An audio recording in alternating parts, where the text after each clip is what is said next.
Hello, hello, hello, and a very warm welcome to Reasoned Live with me, Darren Grimes.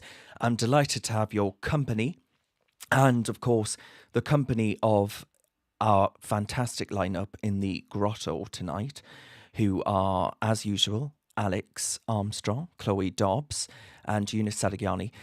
Alex Armstrong, you'll be interested to know, has a very fancy new studio. I've just clocked in my little eye in my green room, I can see. And yes, he has quite the impressive setup. Now, I want to start by discussing what could actually take place tomorrow. So there is a major UK election that you probably haven't heard of yet.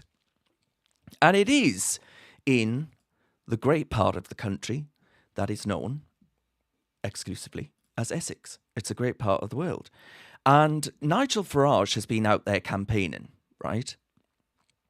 And he's been campaigning for a county council seat that's up for grabs.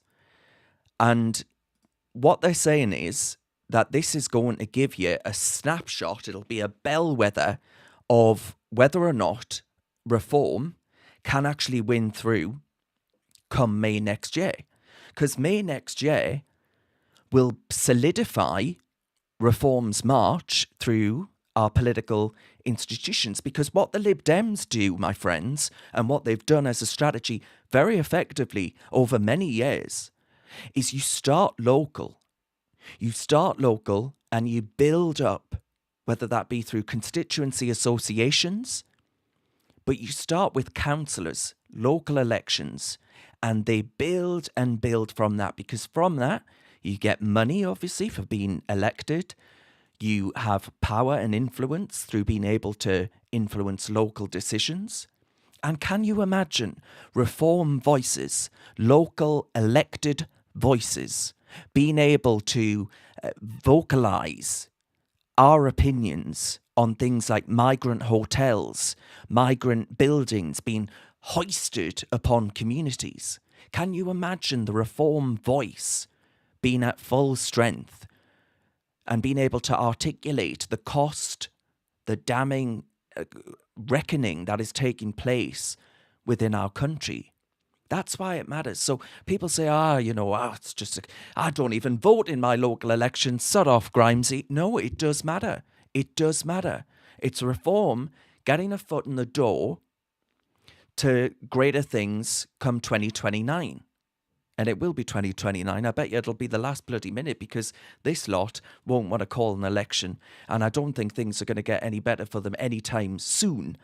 Henrique says, Nigel Farage for Prime Minister, Britain needs reform. I agree. I couldn't agree more.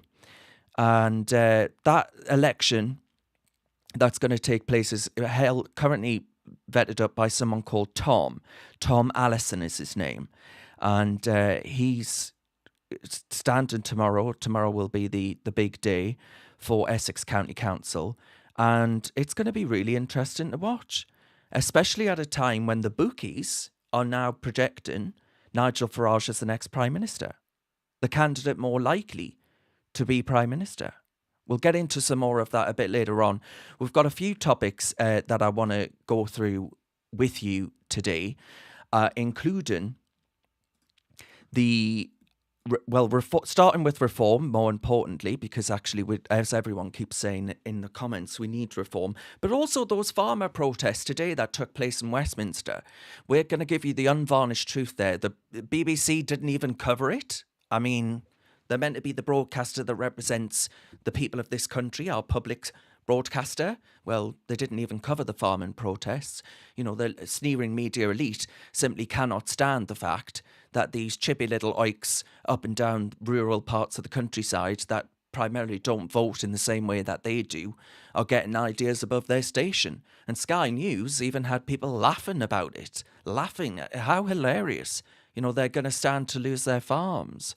Going to stand to lose farms when DEFRA, the actual government body that represents agriculture and rural areas, well, their impact assessment was based on, well, there wasn't one, but the data compiled to show that it would only be 500 farms only, but that it would be only be 500 farms, is based on old data. So they're not giving you the truth. They're not giving farmers the truth.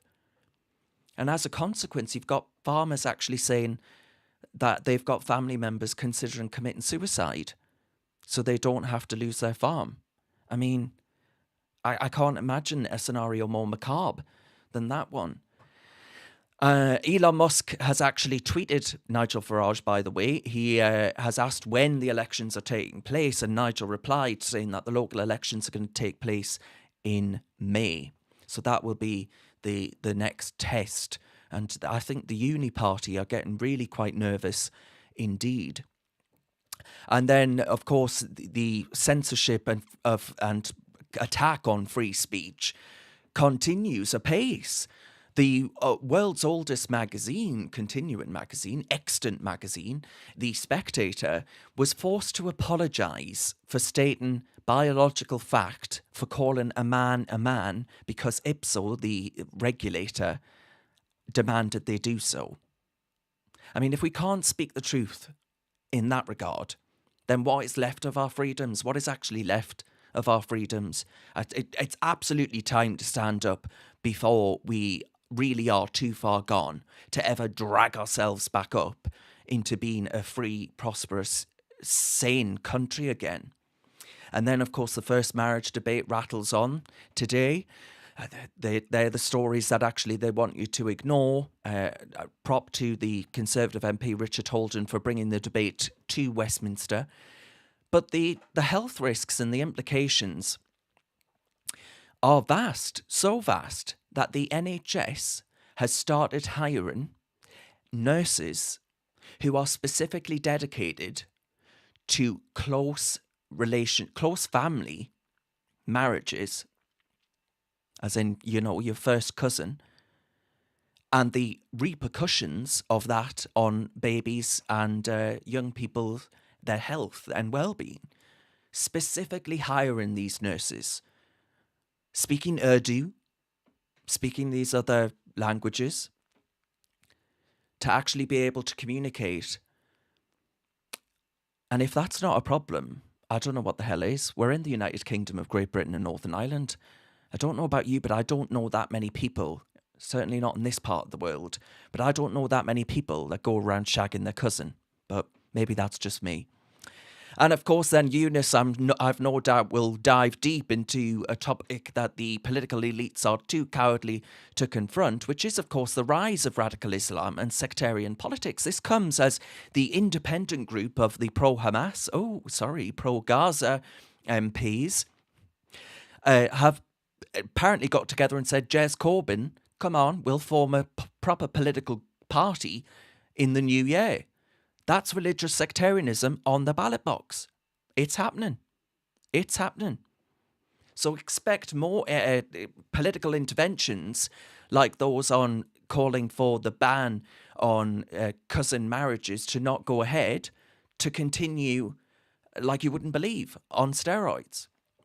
So we'll shine a light on all of that, my friends, and the resolutions that actually we need to come up with as a nation, because these are dire times. They really are dire times for who we are as a country, what we're all about, and actually just being able to be proud of what we're all about.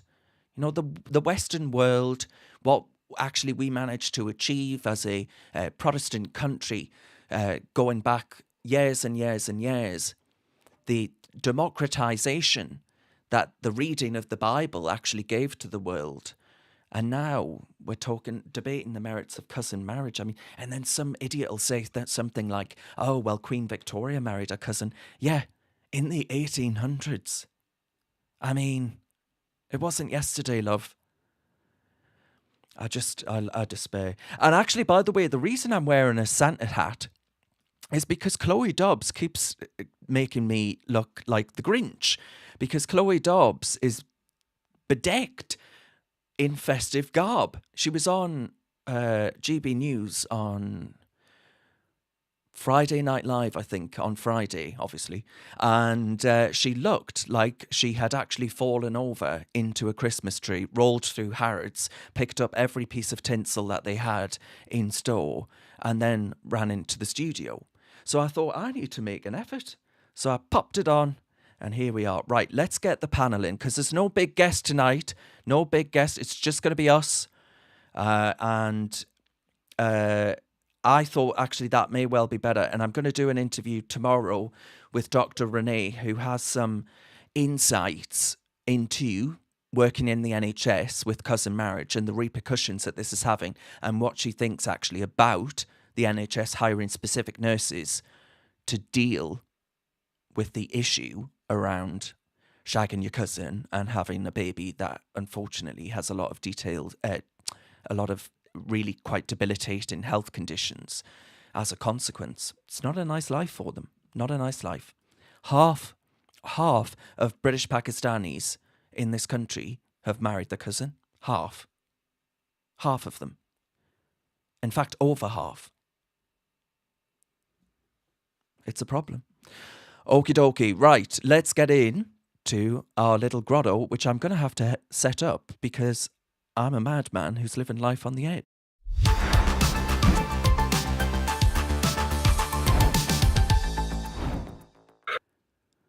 Right, guys. Oh, we've lost Alex, but that's it. I've got everyone else, so that's a good start. There we are. There's Alex. He's back. Guess who's back? And right, okay, Chloe, what did you make of Don't Tell GB News I haven't paid for membership, because that's why that's a blank screen. I haven't paid either. No, that's because you've got an ad blocker on, and so when it comes up with the video, it disappears if you can't show the advert. I see.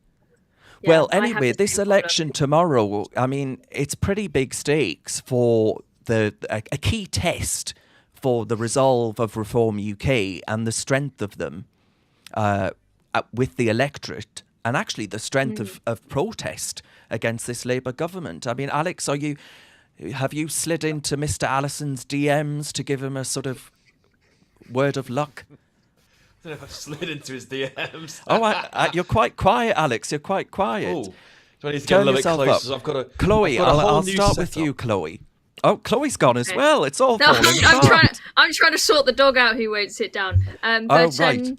I haven't slid into Tom's DMs, but I have been seeing some of the good videos he's been posting. You know, young person, so knows how to do the videos. He's done a video with Farage as well. They've obviously been working hard on the campaign. Look, I haven't gone and looked at the past voting history of the ward that he is standing in and know exactly where they lie. But I think that if he has got a shot of picking up this seat, I think that's absolutely fantastic. And I think we've had piece of news after piece of news after piece of news in a flurry over the past week or so that's really just made it clear that Reform are actually serious and they genuinely could win the general election. We're going to talk about the polling in a little bit, but you know, we had Andrea Jenkins switch over, then Tim Montgomery, then Nick Candy. We had 100,000 member, rumours of Elon Musk becoming a big donor to the party. We've had all sorts of success, all good pieces of news, and I think it's really, I've definitely over the past week or so thought, actually, you know, this is getting serious. Voting reform was no longer just a way to teach a lesson to the Tories. These guys genuinely could completely destroy them and overtake them. Yeah. Alex, are you? Or have we got you? Can you hear me all right now? Is that better?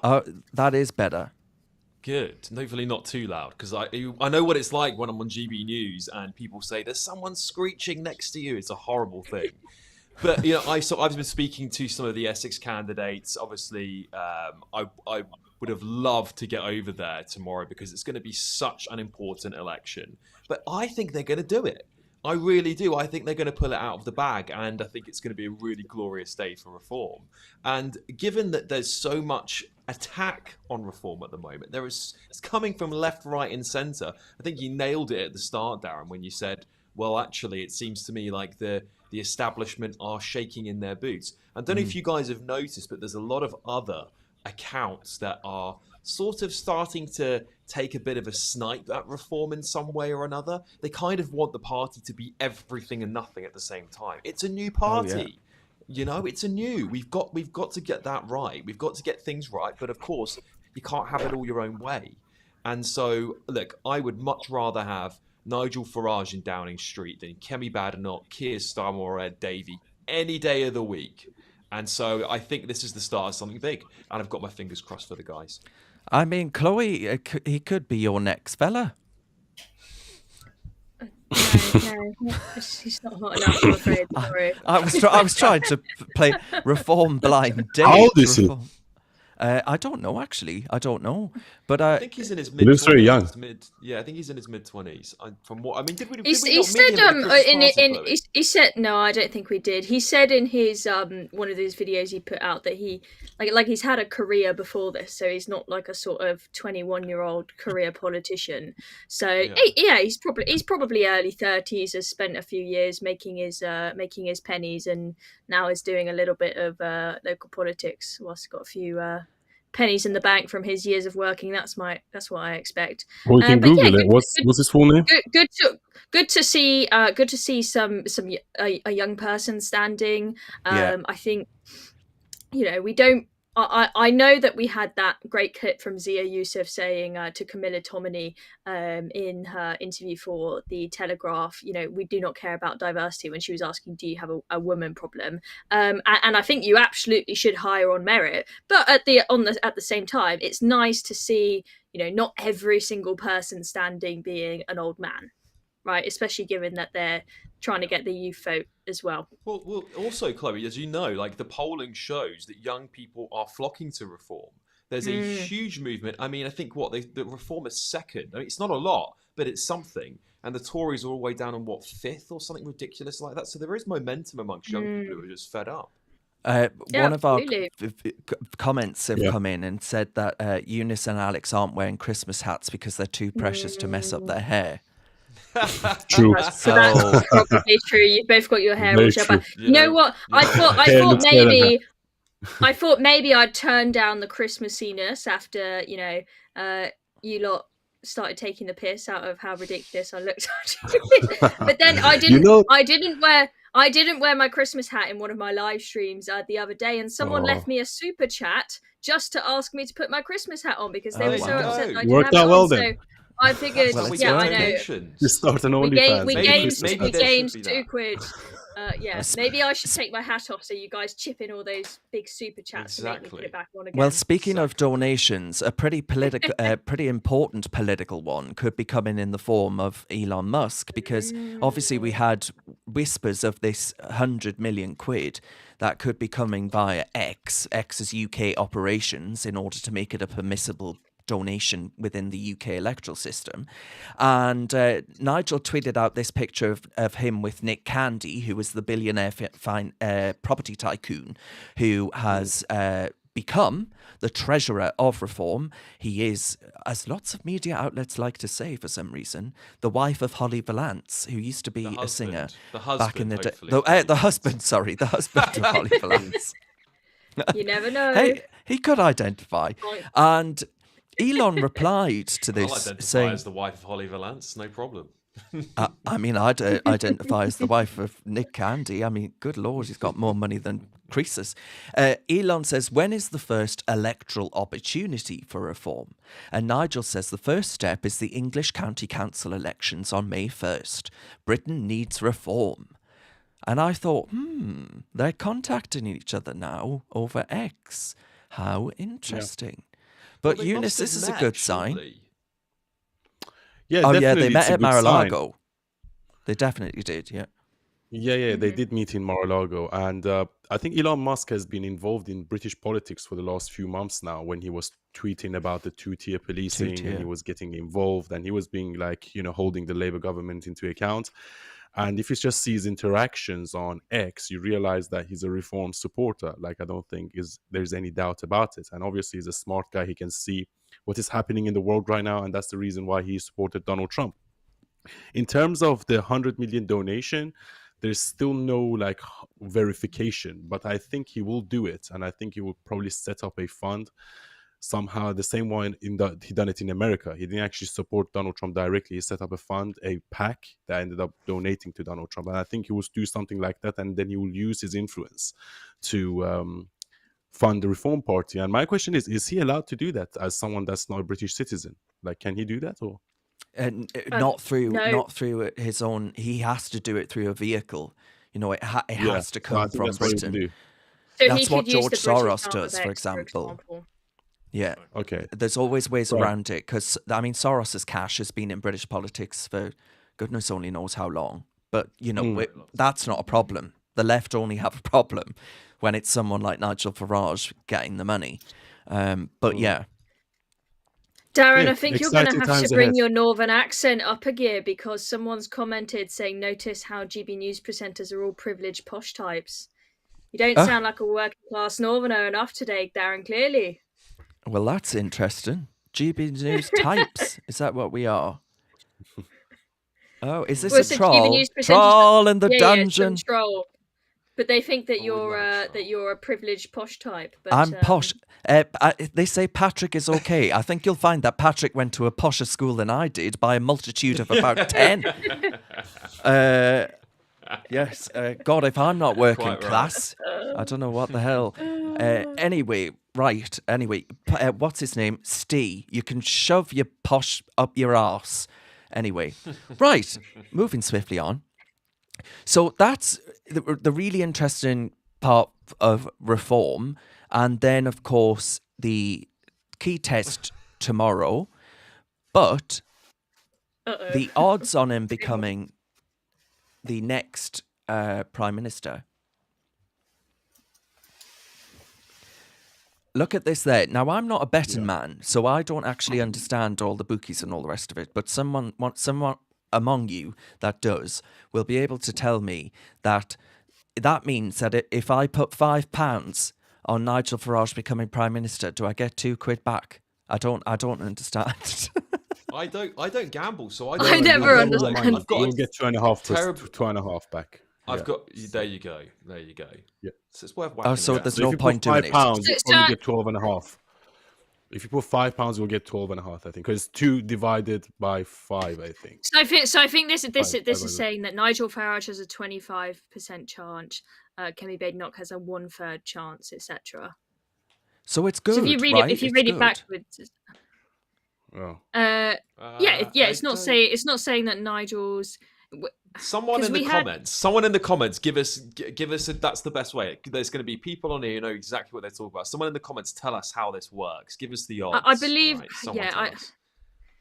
I believe this is saying Nigel's got a 25% chance, but he's odds on. But there was another poll saying that he was on a 27% chance, like last week or something. Yeah, I think this is something. The really interesting thing about the bookies is that let's just have a little look at how it went for Trump.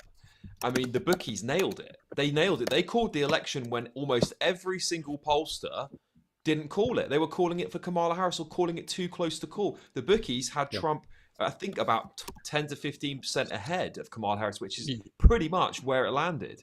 So Polymarket are more reliable. Yeah, Polymarket. Oh, wait, guys, I found an odds converter thing online. It's 40% basically. 40% chance Nigel Farage. 40%. Is that 40%? Pretty good. No, I'm getting 28.6 at the odds converter. If I put 5 to 2 in this odds converter, it says implied probability is 28.6%. I don't know exactly. Someone chat GPT it. 3 to 1 is like a third.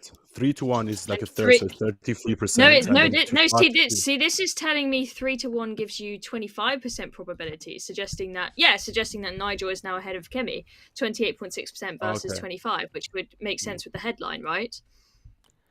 But because it doesn't make sense. Yeah, but then what are they saying? Are they saying that reform is going to win the election outright, or whether he's going to make a deal with the Conservatives? Well, they would have to. No, Prime Minister regardless. They'd have to, because in order to be Prime Minister, you'd have to have the largest party, which means he would have won the election. Or form a coalition government. He can't be Prime Minister in a coalition government if he's the minority party. So, I mean, essentially, he will have won whatever happens under these bookies' odds. Oh, no. So this is... I had it right, but I had it right in reverse. Conservative, not a Tory, apparently far right on X, says £2 to win £5. So you bet £2 to win £5. I see. He's right. He's favourite. Yeah, he's favourite. I'm not a gambling man. I put the lottery on. That's about it. And I wish I was as sure as winning the lottery. So you got 2.5 times then, basically. got better chance of Nigel Farage becoming prime minister than winning the lottery, I think, and that's actually a very good thing. I don't think people would have said that a few years ago. They would have laughed at the idea of Nigel Farage becoming prime minister, and now look, he's the bookies' favourites. I mean, it is absolutely bonkers to be saying that. I mean, look, reform's got a really long way to go, and I'm telling you, they're going to throw the kitchen sink. The Tories and Labour would rather gang up and stop for reform from getting power than ever let Farage near number 10, that's for sure. You know the stitch-up of the century is going to take place. I mean, look what happened during the last general election. I mean, they come up with every potential tactics to shut Nigel Farage down, including calling him a Putin sympathizer. Channel 4 rolled out that fake documentary with actors in it. I mean, you couldn't make it up. You couldn't make it up. Do you think this intervention from Elon, Chloe, will bear fruit? I mean, do you think, because I can see that Elon is quite popular with a certain millennial male, millennials, but not even. I'm being that's too old. A Gen Z I'd say male. Millennials too. Too old now, Darren. Yeah, I'm too old. I'm too old. We're millennials. So, Everyone here apart from Chloe is a millennial. I think when we had this rumor of Elon Musk considering donating that precise figure of $100 million, I actually don't think that rumor was true, because when I was looking through the articles of it, that, you know, the supposed sources that this was coming from, I mean, it was just super unclear. It's like, some senior Tories were heard saying they think Elon might give a big sum to reform, maybe something like $100 million, and then that's been something like that, and then it's been spun into this headline. But I think that Elon has seen what is going on and seen these rumors, and he might look at that and think, you know what, actually that's quite a good idea. He clearly is becoming more and more invested in what's going on in the United Kingdom and cares about it. He showed with the purchase of X that he is willing to splash his cash to save free speech. You know, he's not just investing his money in his, you know, engineering projects, which is what he really cares about business wise. I think whether he will be able to commit a huge sum, I'm not sure, because we're hearing that, you know, maybe Labour are going to try and change the rules with the Electoral Commission to stop this from happening. I think they'll do whatever they can to try and stop him from doing it, but maybe he'll be able to do something with some sort of trust or something, whether it'll be $100 million, I don't know. But I think even if he doesn't donate a penny, just him being in favour of reform and these rumours circulating and him retweeting the odd thing, I think that actually helps the party a lot to show that someone as big as Elon Musk is behind him. It just puts all the momentum behind the party. So even if there's not a single penny spent, I think it's a good thing. Even The Guardian have caught on, because they say in an op-ed, we can't afford for Starmer's government to fail because Farage is lying in wait. So even they're catching on to how viable a prospect this actually is. I mean, that's amazing. I don't know if you guys watched Kemi Badenoch today in House of Commons with her on PMQs. I just think she was horrendous. I don't think she's very good. She's forgettable. I don't think most of the public even know who Kemi Badenoch is. She keeps on picking fights on the sort of anti-woke stuff, which is perfectly fine if you're a political commentator, but not if you're the future prime minister. Farage is landing all of the big wins here, and at the same time, the Tory party seems like it's on life support. It's got less supporters than, well, you could probably fit half the Conservative Party into a Costa coffee at this point. I mean, it's getting ridiculous. It really is. I mean, Tim Montgomery, the guy who used to run Conservative Home, I know that was in the press. Not many people in the public would. Well, yeah, that's right. He set it up. Not many people would know who he is or what it is. But Conservative Home is probably the biggest Tory website, and it's full of contributors, and lots of senior Tories write for it because it reaches the membership. Now, Tim Montgomery backed Tom Tugendhat, so he's a centrist, right? The fact that reform is appealing to centrists, whether you think that's a good thing, you can make that argument, but the fact that it is says something about the state of the Conservative Party, in my opinion. Annie says, I think Elon's father was very positive about Elon donating, and I believe Elon has a British relative, a grandparent, that would give him rights to donate. That's very interesting. That's true. Sazzle he says... would have to take up citizenship. Well, Well, we can do that. He'll be able to do it through one of his subsidies. That's for a non-profit or a trust fund or something. There's many ways. Has he around not it, got a so. cousin he could marry? Any British cousin? Yeah, I think the Conservatives are trying to become like Reform now, and that's why Kemi Bednock is like picking fights on these woke stuff, because they're like, oh, maybe we should do that so we appeal to the younger generation or the far right or the Conservatives, because the Conservatives are going through an identity crisis right now, whether they're not really left or right, they are more centrist party. And they've realized that they've completely lost their base. Their base are flocking to the Reform Party.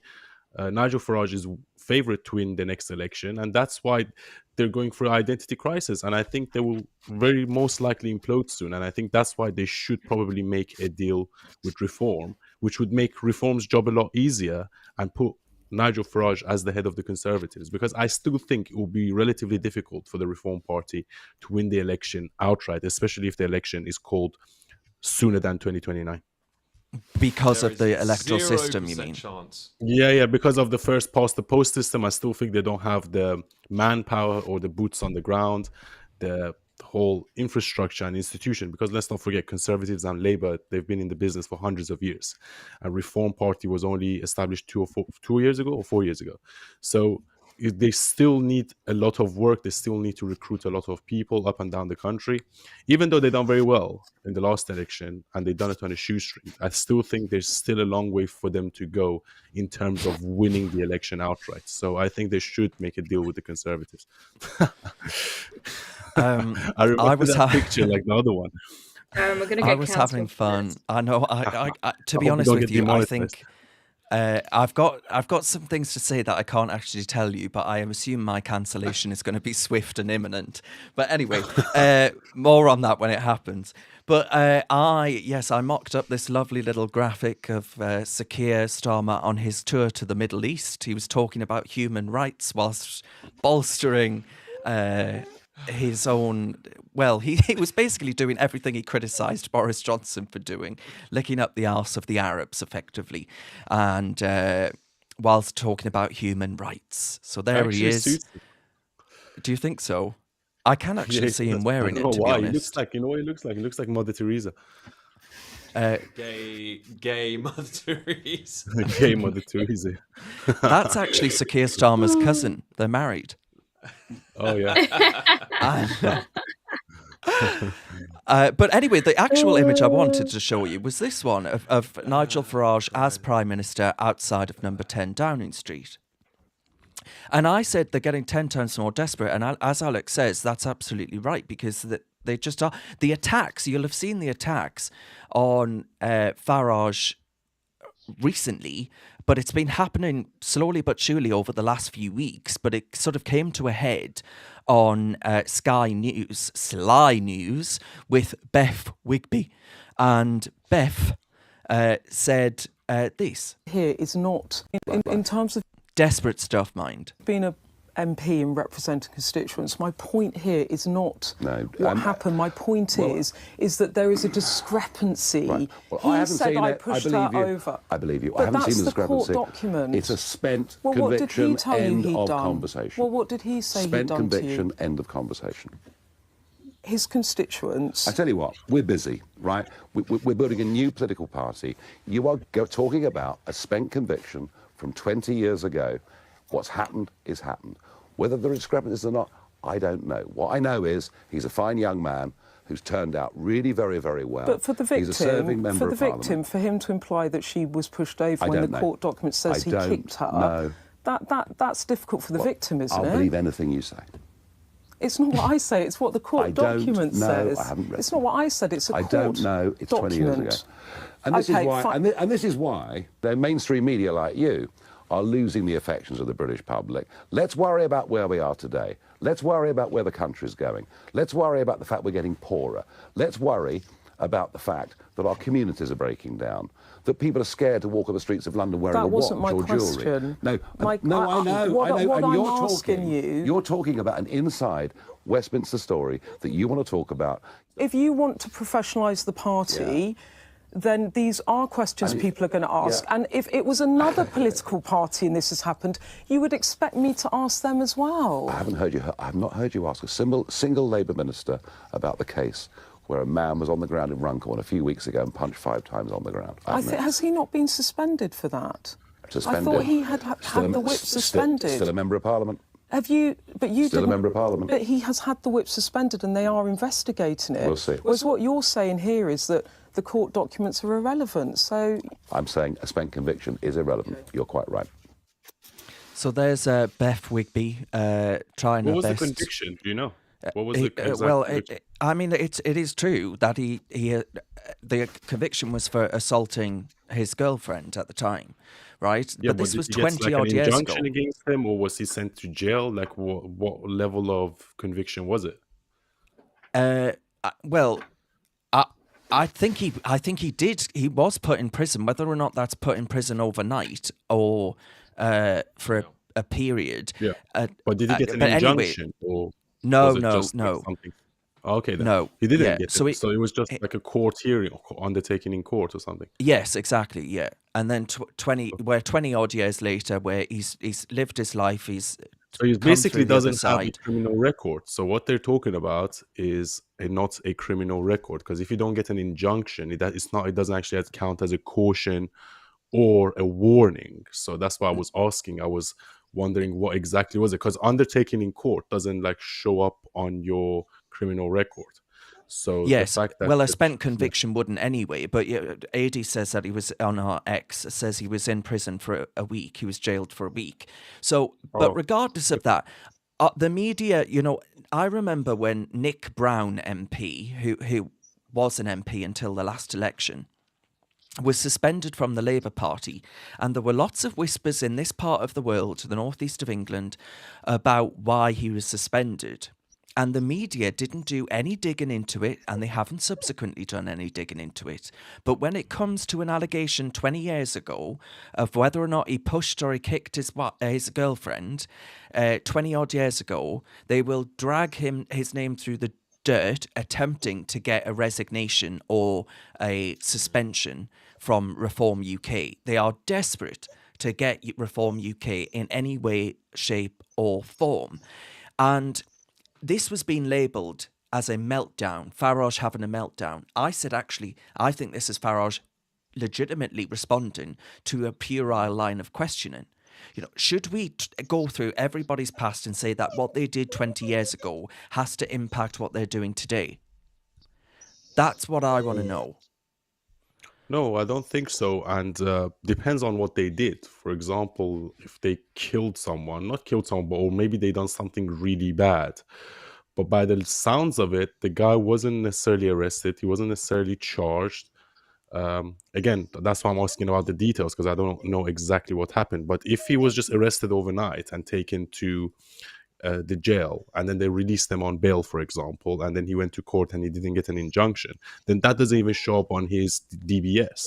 So the fact that they will still talk about this after 20 years is ridiculous, unless he's been charged with a crime, and he got an injunction and he was a warning and a caution, and then maybe they can bring that up. But if something doesn't go on your criminal record, then why should you even talk about it 20 years onwards? Alex, the point that Foxy makes on YouTube is you don't hear her grilling the current government. By the way, there is a dog in the room, so that's what you can hear. It's not me being weird. But Foxy says you don't hear her grilling the current government about someone lying about their qualifications, i.e. the Chancellor, then messing up the economy so it crashes to levels not seen since Lizzie Truss, that they all said crashed the economy. One of them committed fraud with mobile phones, and a councillor called for the death of others. And there's no scrutiny in the same way. Yeah, this is literally what I was going to say. And look, I don't want to be a hypocrite. When Louise Haigh was... when we found out that she had fraud convictions, I went pretty hard on them for that. I went very hard on the Labour Party for that, actually, because at the end of the day, Labour is in government, and there's a big difference between being a member of Parliament that's representing people and being a member of the Cabinet who is representing the entire country, who's been given £43 billion budget like Louise Haigh had. So there's a big difference. And the scrutiny that James McMurdoch, by the way, again, I don't want to sound, I've got to be honest with her. I've met James, lovely, lovely guy, very, very genuine, down to earth person, which I think says a lot about him. A lot of MPs are not like that. And look, the reality is that James is getting grilled more than Louise Hay did. Far more. I know GB News, we did our bit. I did a whole piece on Louise Hay to this because she's in the cabinet, and they've also had 14 years to get the appointments right. This is a judgment on the Prime Minister at that point. He said, "Well, I knew about there's all this lying, whether he knew, whether he didn't know." Of course he knew. Of course, the security services know everything about you when you're in that level of politics. So the Labour Party deliberately lied to the government, and then it all came out in the press. There's a double standards with the left when it's one rule to suit them and another to suit everybody else. And as soon as you point out something, they're so used to being in opposition, they forget, well, actually, the rules are slightly different for you guys now because you're running the country. So you're going to be held to the same Puritan standards that you held the Conservative Party for. And tell you what, if the Labour Party had to resign as often as they called for the Tories to resign, there wouldn't be anyone left in government. That's how crazy it is. It really, really is that mad at the moment, Darren. Yeah, absolutely. Susan says the media, they are attacking Nigel. They don't talk to Starmer the same way, which is true. With that sort of deference, right? Let's discuss what happened today then with the farmer protest. A really important protest. But first of all, a little bit of background. So it turns out that the government didn't actually do an impact assessment of the implications of the tax. And the government admitted the inheritance tax increase would actually hit UK farmers more than they're letting on. A Freedom of Information request submitted by the Conservative Rural Forum revealed that DEFRA couldn't estimate how much farms would be affected or how much they'd have to pay, as that information is not held, ploughing more pressure on the government to U-turn. It's no wonder Starmer parroted BBC Verify's estimate that only 500 estates a year would be affected. And that's a claim, by the way, that BBC Verify, the arbiters of truth, according to our BBC betters, have deleted. They've deleted that claim. And he didn't even have his own numbers on this. They've just done it on ideology, like the private school tax. This isn't about raising money for public services like they say it is. This is a nakedly partisan ideological assault on our farms and then on our schools. And small farms face selling off their land to pay this death tax. And foreign farmers are being handed 536 million quid in foreign aid, 5 times the revenue the tax is hoped to generate for the Treasury. And one farmer put it to Guido on Tuesday, it's a tax without any thought put into it, by a Chancellor who makes up our own bloody CV, and by a Prime Minister who doesn't have the facts at his fingertips because he doesn't care about the facts, he just cares about the consequences. So it's a complete, I'm with the farmers like you wouldn't believe. I'm with them all the way. And these are the sights that we saw in London today. Got the beautiful flag flying above the Palace of Westminster.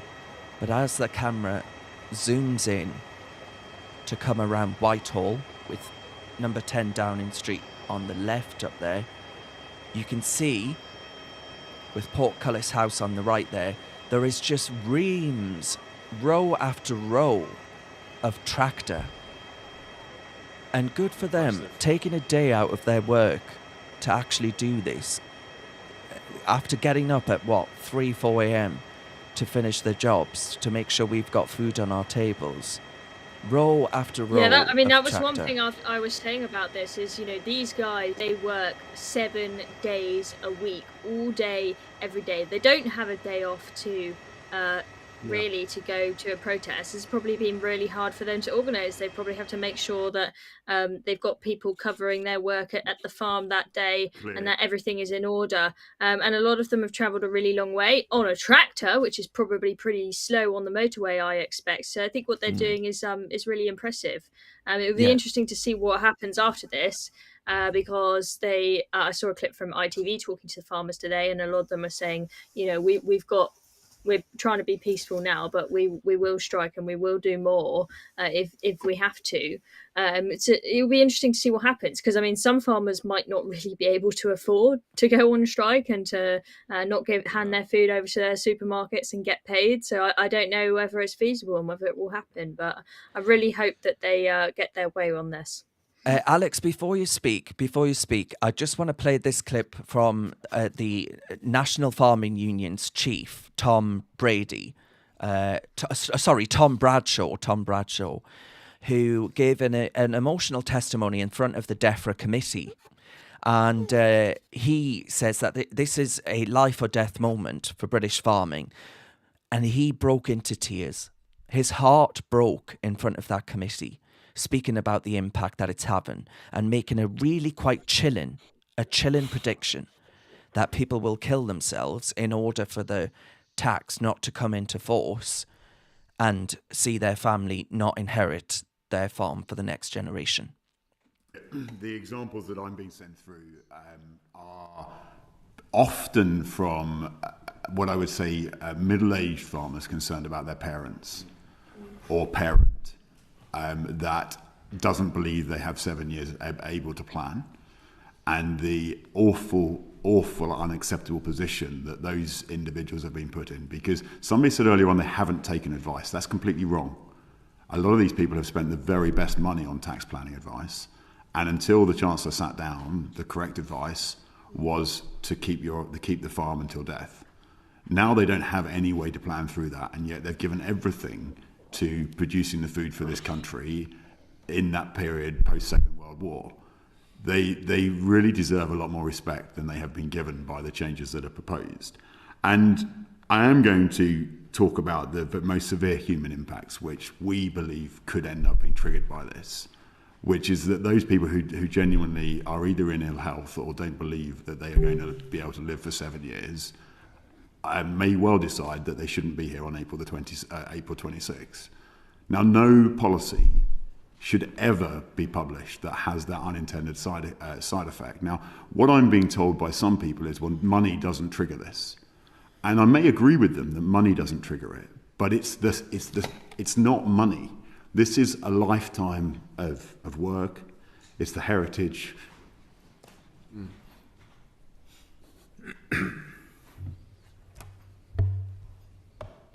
And the custodianship of that farm.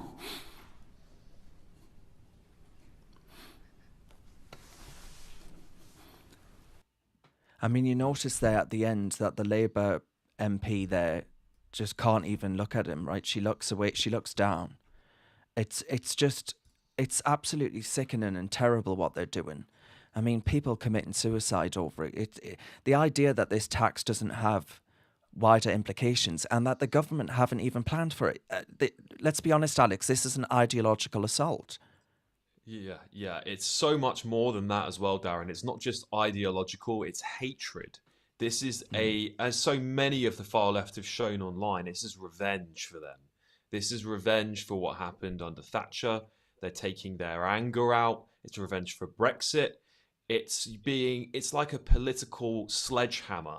But it's not just destroying the farmers' lives for the sake of ideology. It's going to raise barely any money. It's 500 million. It's not even going to touch the sides from the 5.8 billion we spent on asylum seekers and refugees over the course of 1 year, let alone what it is now. I'm sure it's probably more like 7 or 8 billion.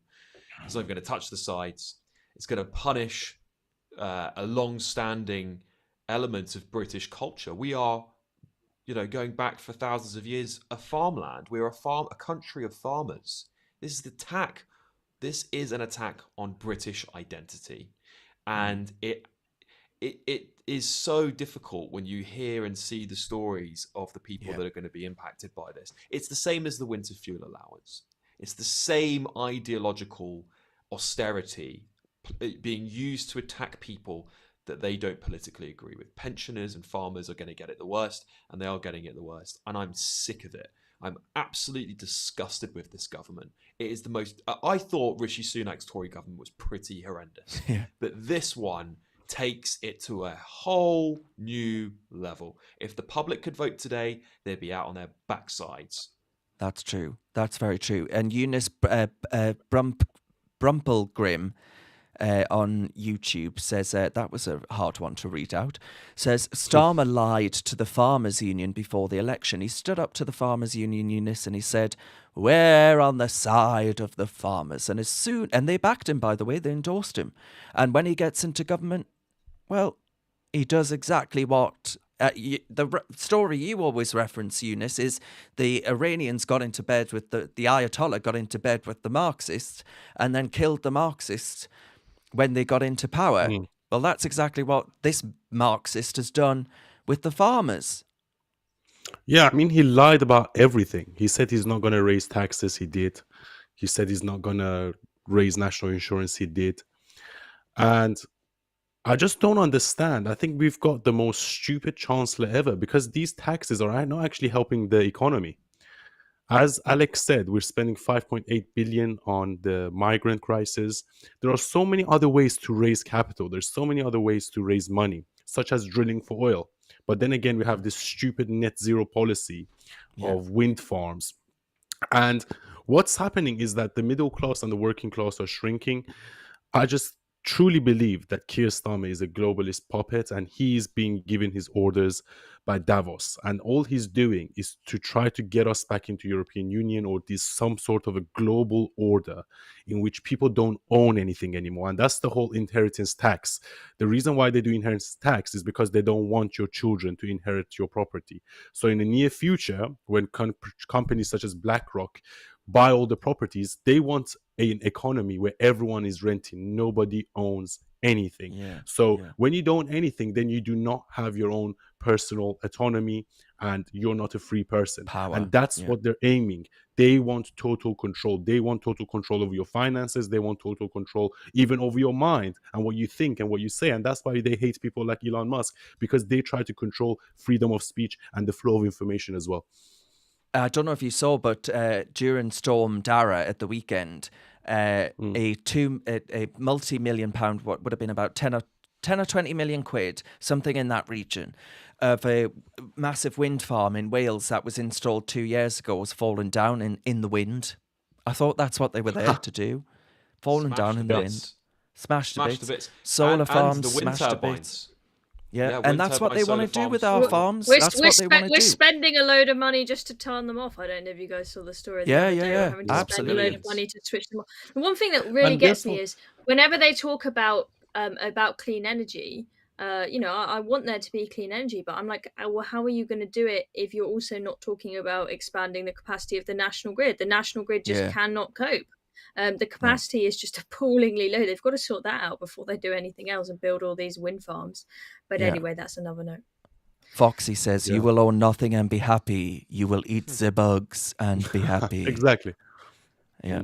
Exactly. Right. Okay. So let's go to Syria for a second. Not literally. I wouldn't advise you do that.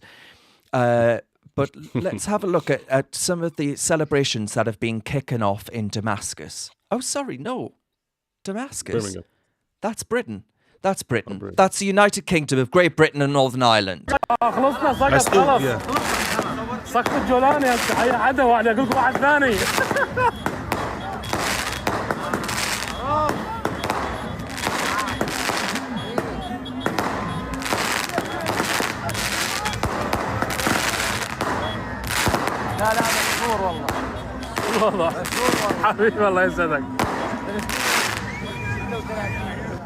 So they brought the street to a total standstill. They're setting off fireworks, illegally blocking a road, all to celebrate at 2 a.m.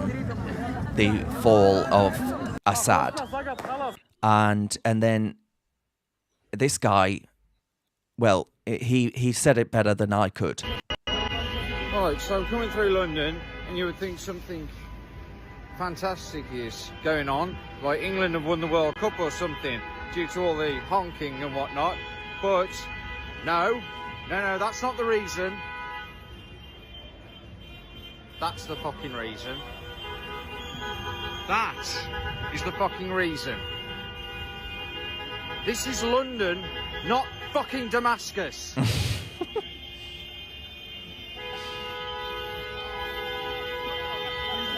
State of it. Fucking state of it.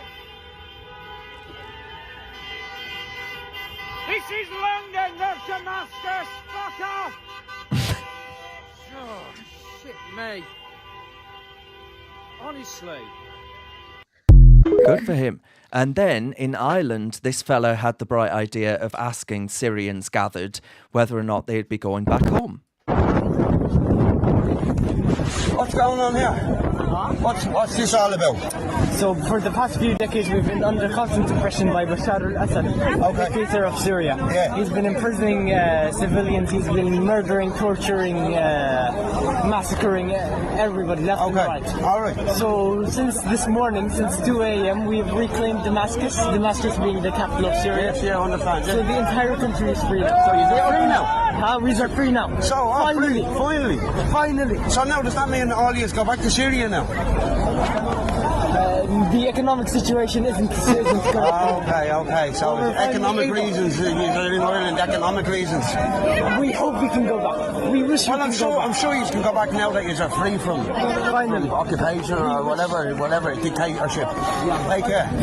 There you go. Syria is free from the war. They can go back to Syria now. Let's see if they all go back. But they're not going back, and the Daily Mail were at Calais today, and Syrians that are gathered at Calais to come over in small boats have told the Daily Mail that they will still continue to cross because Assad toppled everything, and the UK has work and all the rest of it that they need. Bed, board, benefits, life guaranteed. And this is where we're at. Until you actually get rid of the incentives, because I remember the argument. Do you remember this? The argument was when David Cameron was Prime Minister that we ought to intervene in Syria to stop a load of migrants coming over to Britain. Well, guess what? The Syrian dictator is gone, and they're still not going home because we still have the incentives of bed, board and benefits here in little old Blighty. And until little old Blighty grows a backbone and says, F off, this is not our problem, then this is going to continue, and we will become the cash cow of every economic migrant that wants a better life. This isn't about safety. This isn't about security. This is about economic opportunity and milking the teat of the British taxpayer, which is already dry and red raw. That's it in a nutshell. I've got a few things to say on this. So first of all, I don't think illegally blocking a street and causing chaos and noise at 2 a.m. when people are trying to sleep is a good idea. But generally speaking, in terms of sort of people celebrating and flying a Syrian flag when a horrible regime has been toppled. If Hamas is officially toppled in Gaza, for example, I'll be celebrating about that, even though it's not here. That's not to say that I want Britain to be a place where we do have another problem with people being scared to fly British flags and be patriotic and that not. But I think for one day, if there's a huge great thing happens in another country, I think it's okay to celebrate it for one day. So I think that's I probably wouldn't be as critical of that as you. In terms of whether they should be going back to Syria, first of all, I am very, very skeptical of these rebels. They've said to the media and all of this, like, oh no, we're the good guys now. But these guys are ex-terrorists. The rebel leader, the US has a $10 million price tag on his head because he's considered such a dangerous guy. So I don't think to say to everyone, that's it, Assad's gone, it's perfectly safe now, off you pop back home, is right. But what I will say is that you will have, even if it does end up being a safe situation in Syria, it's a very poor country, right? So you will have plenty of people who want to stay here or are already on the journey here, who think, you actually get a proper roof over your head and food and clean water in Britain. It's not a third world country. Of course, there will be loads of them that would rather stay here, and I think you've got to. You can't be soft, and you will have to say to people, no, you don't have an absolute right to stay here, and you need to help rebuild your country. So off you go. But I don't think we're in a situation yet where we can see this is now a safe country to return to. You see, I do have a problem with the flying of foreign flags and blocking the roads at 2 a.m. and keeping people awake. Because, one, I think it's ultimately a very selfish act. But also, secondly, it's a sign that they have not come here to integrate, right? We will talk about cousin marriage in a second, but that's another sign. They do not come here with the idea of assimilating into British life. They still long for their homeland in which, yes, a horrible person's fallen. But as you just said, Chloe, the guys that have got in, who they're all celebrating, aren't exactly the nicest people in the world. They're still an Islamist death cult. So the idea that ought to be celebrated on the streets of Britain, I think, ought to be deeply concerning. We are not an airport lounge. We are a nation with our own views and values.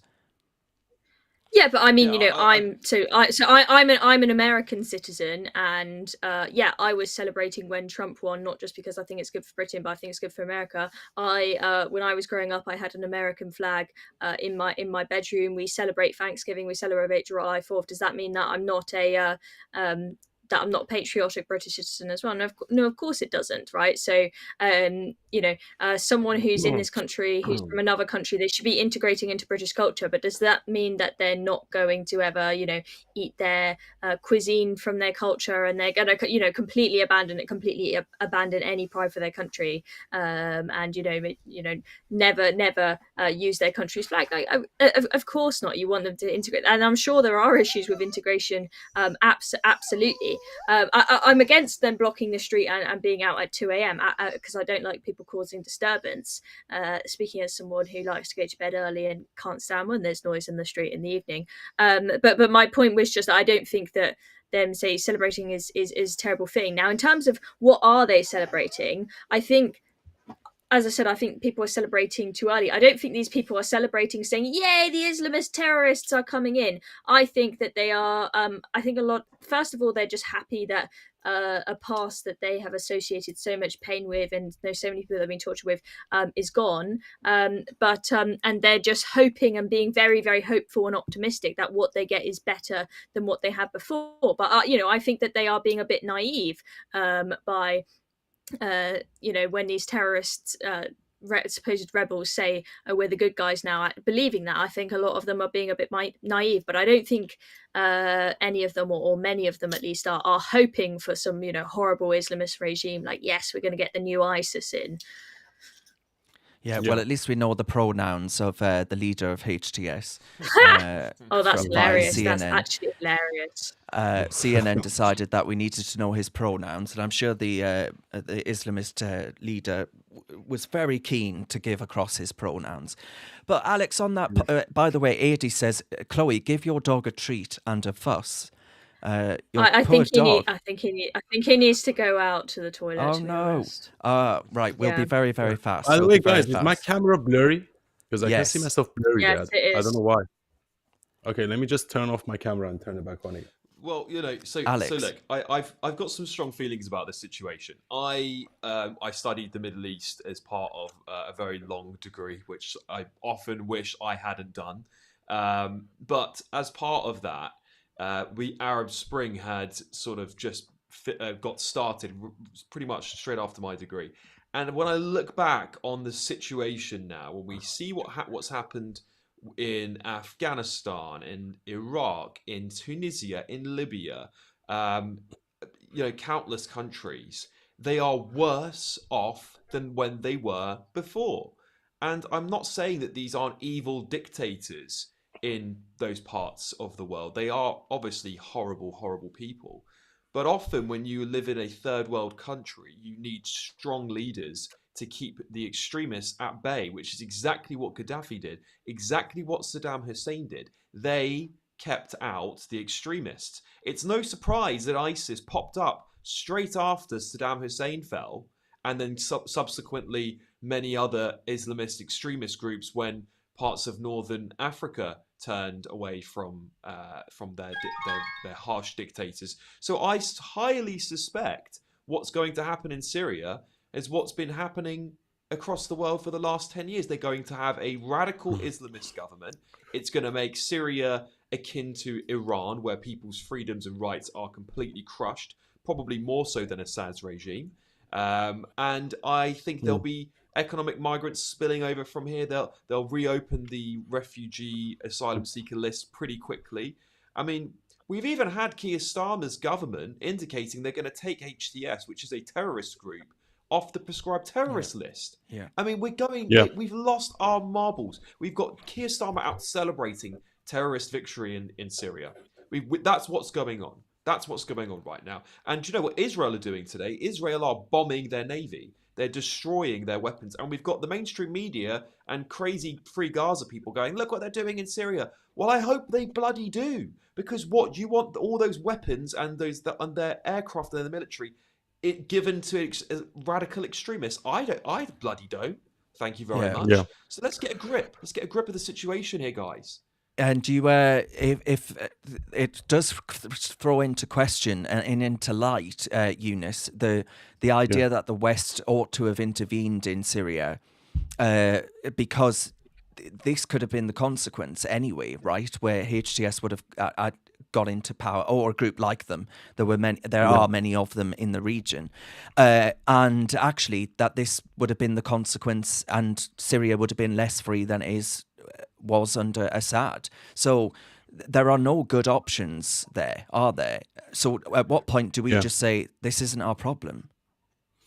So basically, look, I would like to echo both what Chloe said and what Alex, because that's very important. And if you look at the Middle East in the 60s and 70s, they were actually thriving economies. If you look at the Shah, even if you look at Saddam Hussein in Iraq. But guess what happened? And that relates to your other point, Darren, of why do we have so much immigrants? Well, you toppled democratically elected governments, such as the Shah in Iran, then Saddam Hussein, and Syria, and so on and so forth. And the reason why we have such a mess in the Middle East is because of American and British policies. And that's why we have the migrant crisis.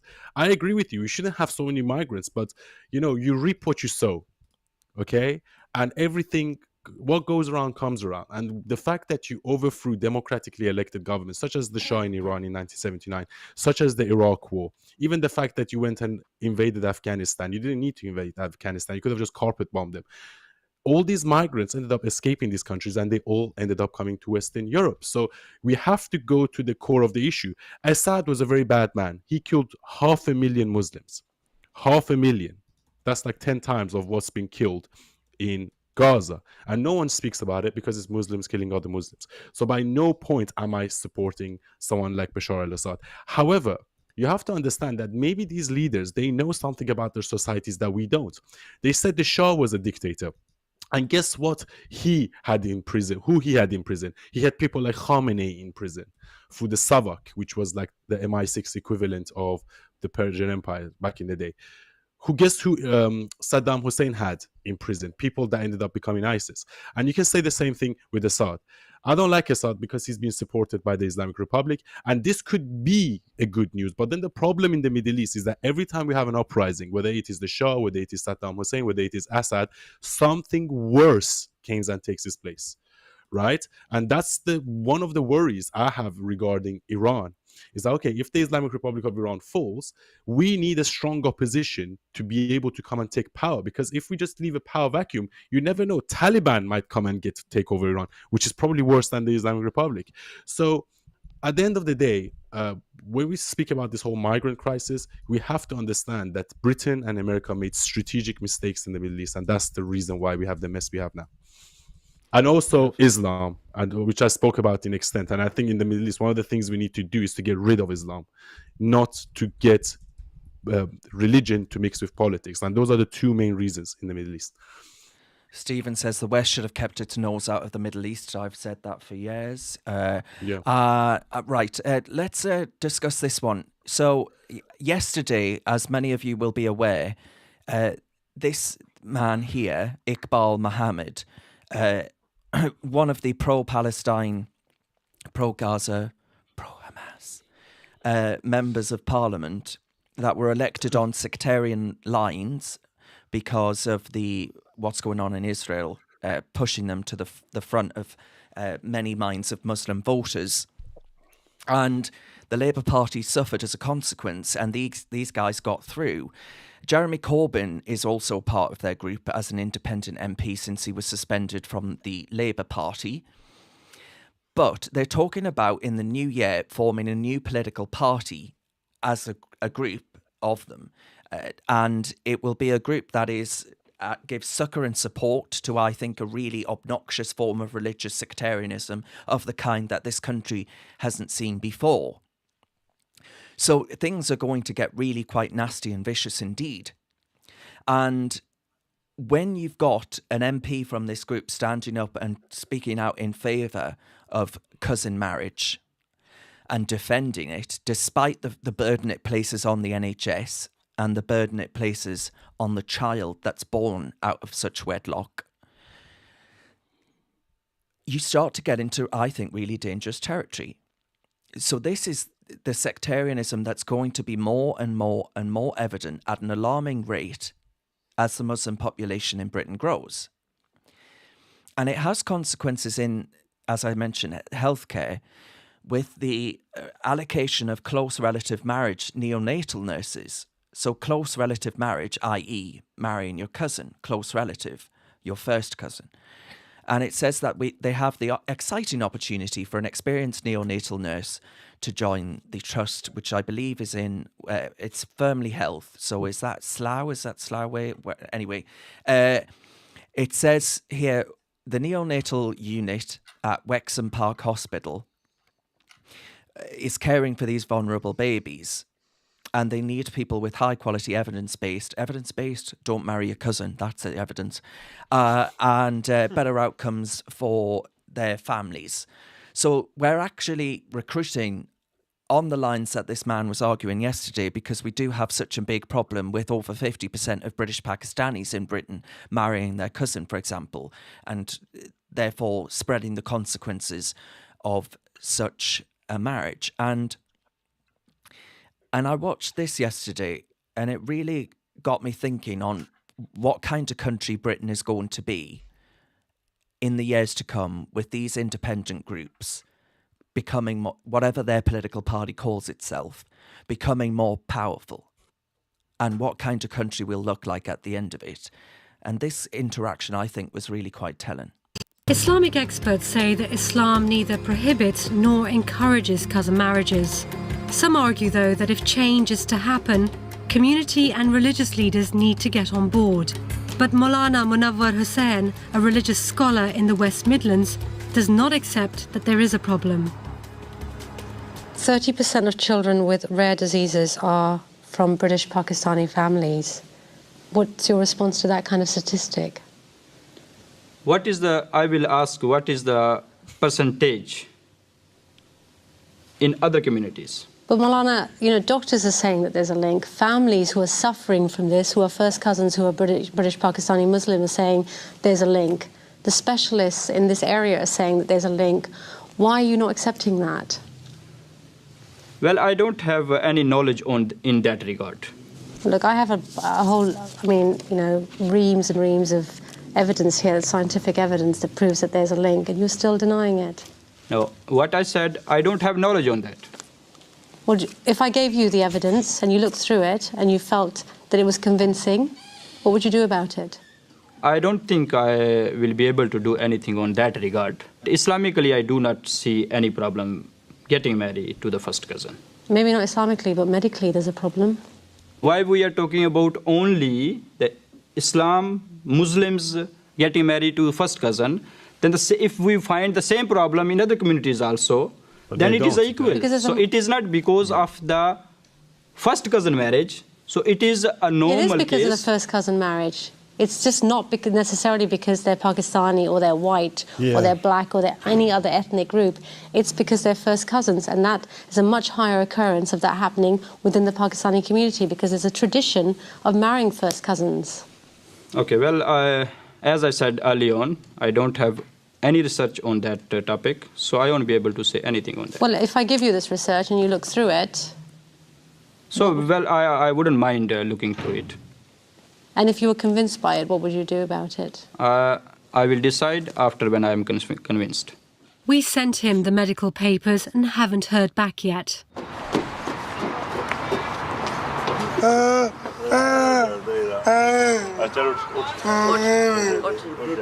it's a bit hard actually to tackle the issues of these children.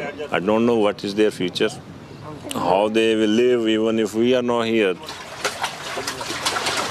In part 3, we ask if children like the Akhtars are paying the price of political correctness, because health workers and politicians are afraid of being labelled racist.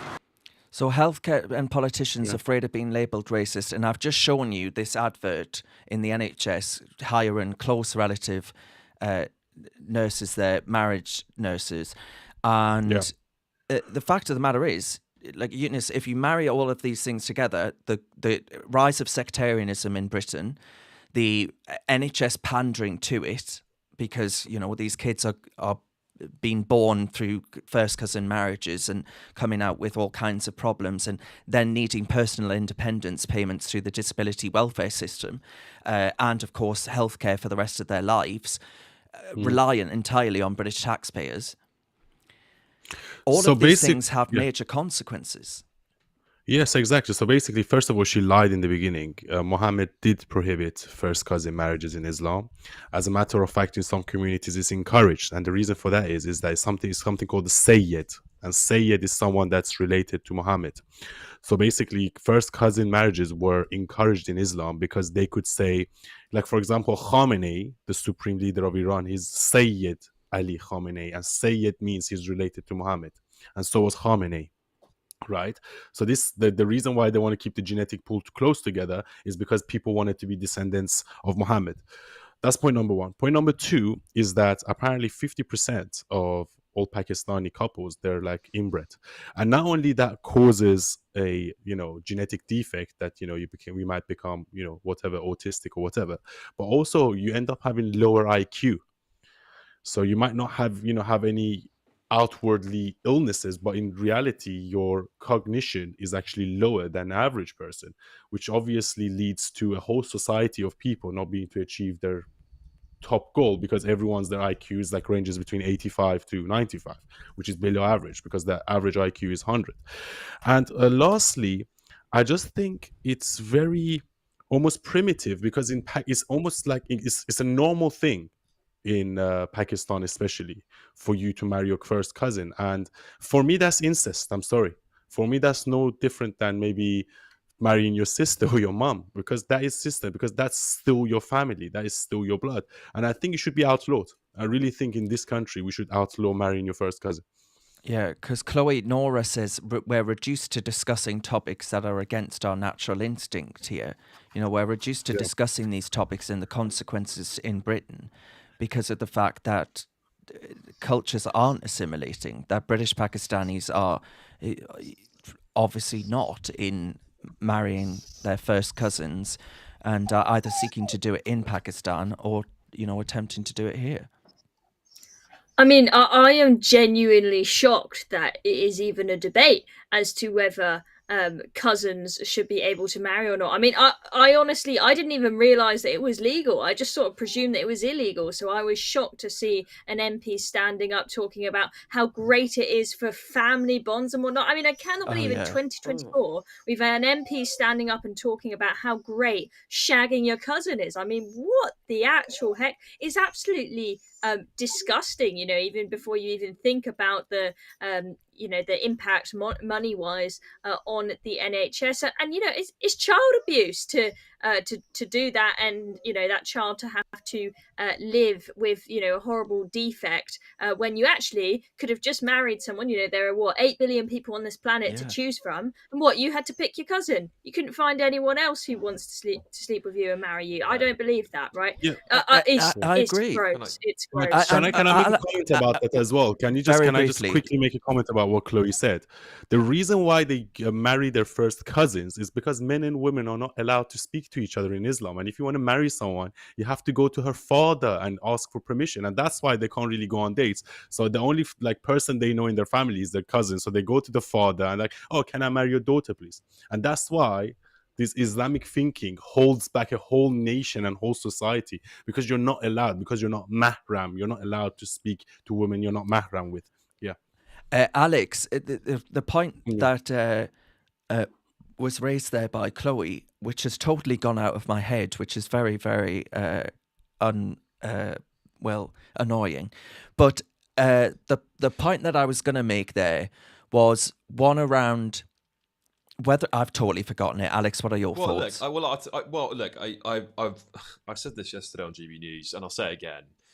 This issue was never a prevalent problem in Britain. It's not a British cultural phenomenon to marry your first cousins. Yes, historically speaking, some of the upper classes bred within their families in order to maintain land, alliances, inheritances, those sorts of things. It was common amongst the aristocracy, for example. We saw it with the Habsburgs.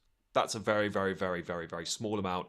Even back in those days, it wasn't massively prevalent. In fact, the church, through multiple centuries, actually said this was wrong. So it's not a British problem. It's not a native British problem. We just got to say it as it is, because we keep on, as that documentary said, we keep sugarcoating these things so people don't get called racist. It's crazy. Would they do that documentary today?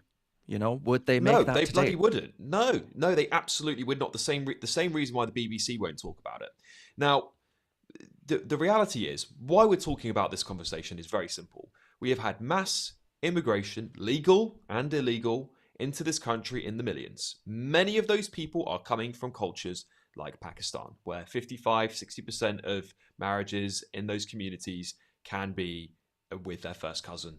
That's the reality. We are having to talk about this in 2024, a non-native British issue, because the medical consequences are becoming so severe for our National Health Service that we are having to talk about it on a country-wide scale. It is absolutely shocking. In fact, some of the panelists with me last night, two ex-ministers, one from the Tories, one from Labour, both said, well, we need to be educating people, we need to spend money on education. No, we don't. We shouldn't be in this position. If it weren't for those two parties who stitched this country up and sold us out as a dumping ground for everyone, this, that, and the other, and never thought about assimilation into our society, we wouldn't be talking about spending money on education. That's it. That is the crux of the problem. And until we start resolving that and start talking about that with some confidence, we are going to constantly be having to deal with these weird cultural phenomena that are inherently un-British, leaving British people scratching their heads going, why is there a debate about this in Parliament in Britain in 2024? It won't be the last one. It won't be the last one. No, these things are going to get worse. As I say, religious sectarianism, it's on the ballot box and it will be fought. Yep. It will be fought. You will be voting for a party that you think represents your values along religious lines. And the question there around cousins and why they're doing it, well, if they're doing it for religious reasons after being told the evidence is there, I'm sorry, I'm going to say it as it is. You're a selfish bastard if you are going to do that and bring a child into this world in pain and suffering knowingly. It's sick. It's twisted. Because you think that some form of the Quran or whatever else has given you the say-so to do it, even though Eunice says it hasn't done that. I mean, there's a problem with British Pakistanis in Britain. There really is. There is a clear problem with assimilation and actually getting out some of these medieval ideas, and that's what they are, medieval ideas. Yeah, Darren, I just really, really want to tell people the data on this, because I think it's really important people understand the data, because they're going to get the same far lefties going, this has been a problem in Britain, this is still a problem today. It's not. It's 0.1% of non-immigrant communities in Britain. 0.1% marry their first cousins. As I said, in some parts of the Pakistani community, it's 55 to 60%. Just to have the facts super clear. Sorry, over to you, Eunice. Yeah. No. Can I just one last point I want to make about this, because look, I don't want to be known for a guy that always criticizes Islam. I like to criticize bad ideas. I can criticize communism. So I can criticize. I can criticize communism. I like to criticize bad ideas, and I don't want to keep going on about Islam over and over and over again. But Islam is a bad idea overall. But why do they marry their first cousins? Is because they put such a barrier between men and women in Islam. So men and women can't openly go out on dates. They can't even have like sex outside of marriage. They have to go to an imam, and they have to sign a contract, and she needs to get given a mehriye, which is like some sort of a payment she can keep after the marriage if they get divorced. Women can't divorce their husbands, whereas husbands can divorce their wives. All these different things. And, if you want to marry a girl, you're not allowed to go and speak to her. You have to go and speak to her father. And, whose father do you know? It's your first cousin. And that's why it happens. So it's not just because of the fact they want to go and marry their first cousin. It's because they have all these barriers in front of them that doesn't allow them to go into the dating market, go and find a partner and live a happy life. And that's why it's a brain virus. And that's why I speak about it. Because actually what I'm trying to do is to free the Muslims. I want to free the Muslims from this brain virus that they have in their head. Like, let go of this ideology. It's holding you back. It's holding your community back. It's holding your nation back. Just a final word, because it's off the back of what Eunice was just saying. A very senior ex-Labour politician, very senior, said to me privately, so I can't name them, said that the issue here, on the back of what Eunice is saying, is that Islam has not modernized. It is regressive. It is a regressive religion. And there's something to be said about that. When you look at many other faiths around the world, they have modernized with society. They have modernized upwards. The church is one of them. Some say the church has modernized too much. But I think when you look at what the comparative unmodernized religions have done, that is where it leads. All right, we'll leave that there. Could go on all night on that particular topic. The Spectator have, just finally, before Chloe's dog decides to run away, we have the Spectator. Peter's calling. Yes, but Peter's calling. Yes, the RSPCA are en route. If he pisses on the floor, it's because you didn't finish the topic. I'll be very quick. The Spectator have written a piece from their editor, their new editor, Michael Gove, who, of course, was a very prominent cabinet member under successive Conservative governments. And he says, in defence of Gareth Roberts, who is a gender-critical writer, a gay man who writes about issues around sex and gender for The Spectator. And on 21st of May, they published an article by the writer Gareth Roberts, and it said the sad truth about Saint Nicola Sturgeon. And it says that actually her appearance at a literary festival in Sussex, she was speaking about the controversies which had attended her time in office. And she was including her views on independence, of course, and also gender recognition laws. If you remember, she had all that hoo-ha with letting a double rapist man into a female prison. And there was a complaint made because Gareth said this. He said, she was interviewed by writer Juno Dawson, a man who claims to be a woman, and so the conversation naturally turned to gender. Juno Dawson, a man who claims to be a woman, subsequently complained about the words to the independent press standards organisation IPSO, the regulator of print and digital media. And that comes after the Leveson inquiry. And it was claimed that the words were inaccurate and a breach of Section 1 of the Editor's Code, which governs inaccuracy, a breach of Section 3, which covers harassment, and a breach of 12.1, which holds that the press must avoid prejudicial or pejorative reference to an individual's race, colour, religion, sex, gender identity, sexual orientation, or to any physical or mental illness or disability. They found no breach of Section 103. Gareth's words were not inaccurate and were not harassment, but they concluded they were a breach of Section 12.1. The judgment says that the article had included a reference to the complainant's gender identity, and the committee considered this to be pejorative and prejudicial. So you can't say, according to the press regulator in the United Kingdom of Great Britain and Northern Ireland, that a biological man, is a man. Right. And they tell us we're a free country. I mean, this is pretty chilling, actually.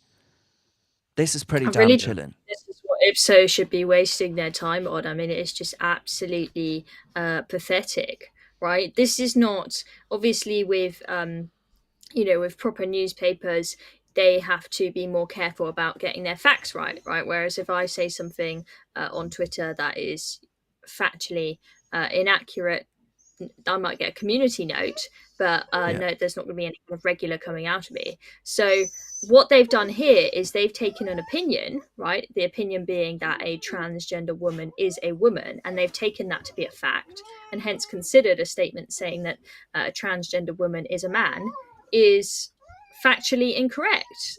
I mean, that's an opinion, and it's absolutely not the place for IPSO to be getting involved.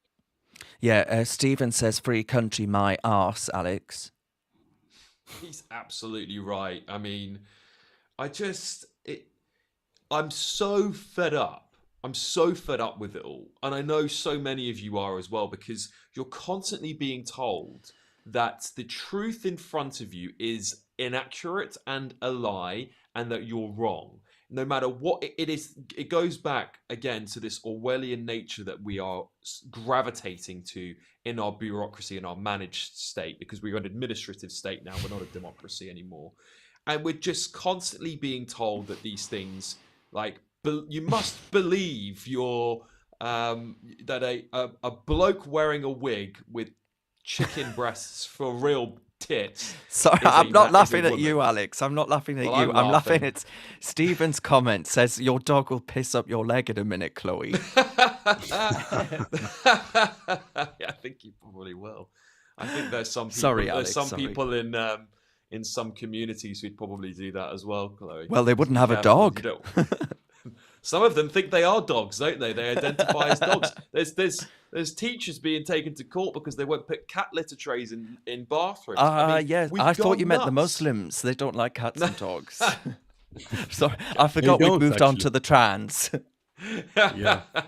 No, but I mean, we get it. Basically, what I'm trying to say, guys, is that I totally understand how you feel. It doesn't feel like a free country anymore. So many of us are constantly scared that we're going to say something that's going to land us in jail. People on this podcast, in fact, all of us, I'm sure, have been worried that we're going to get locked up for what we say at some point in time, which is bonkers. Eunice, just final words. He's just pissed on my sofa. Oh no!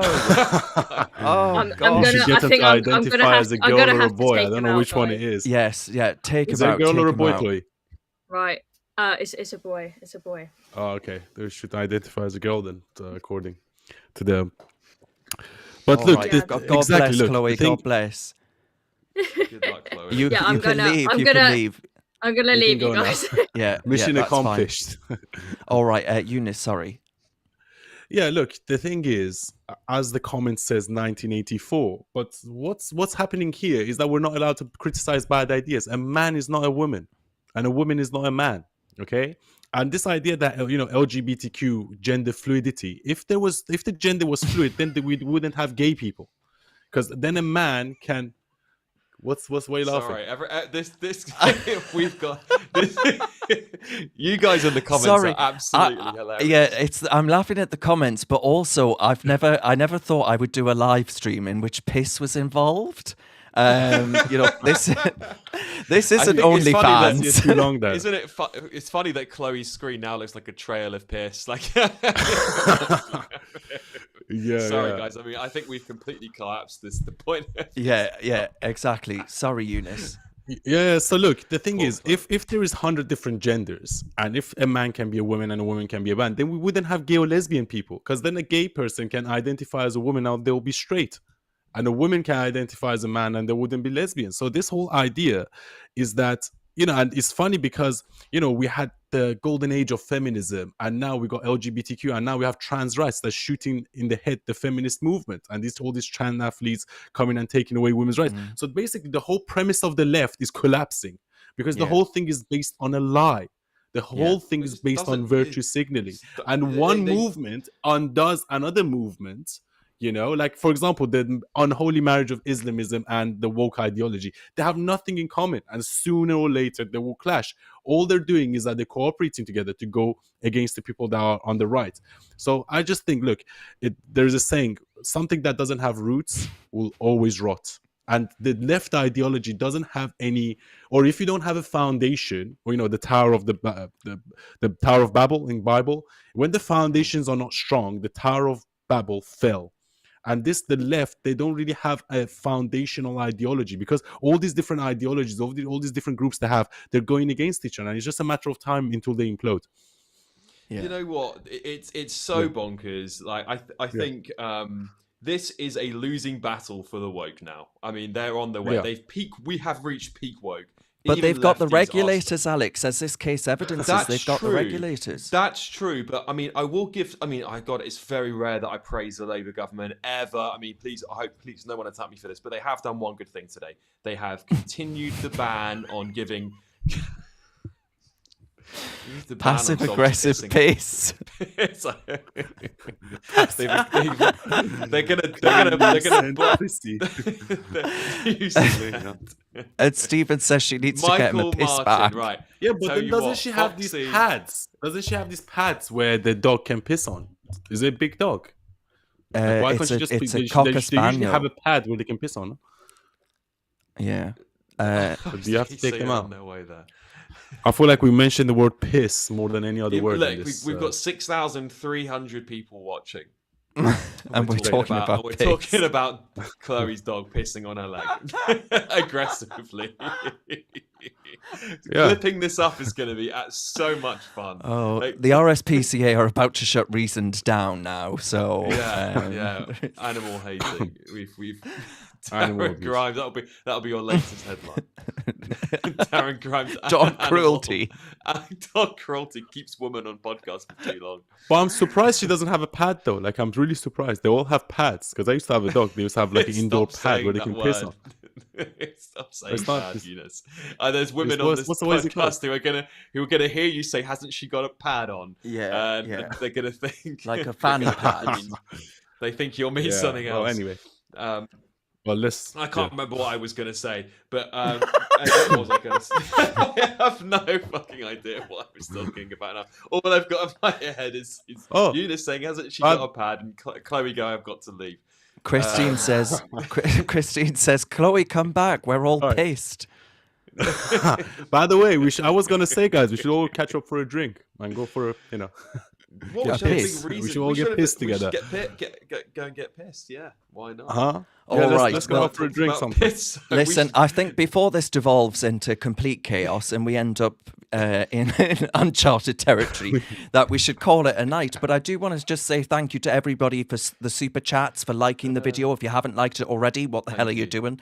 Subscribe to the channel and support us however you can. We do have a link in the description where you can sign up to share our fundraiser when we launch it, coming probably early next year, because we need to be able to keep on doing what we're doing. It isn't free, unfortunately. Nothing's free, not even the ability to call a man in the pages of the Spectator.